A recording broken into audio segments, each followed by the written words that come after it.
move into the analysis of the World Cup proper before hailing FIFA President Gianni Infantino, who was in his element pushing back at the critics of Qatar and them hosting the World Cup.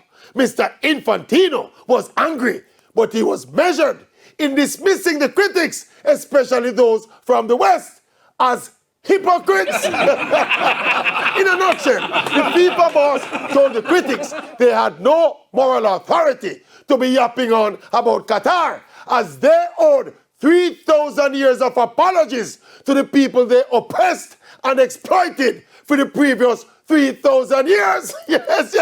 The man pointed out that the FIFA that awarded the World Cup to Qatar was not the FIFA of today, and that the executives who made that decision have been long disgraced and banished from the organization, suggesting that Qatar already has the World Cup, and this is not gonna change. So make we try and put on a good show. The FIFA boss said, if we were to find a country with no history of discrimination and oppression to host the World Cup couldn't keep. If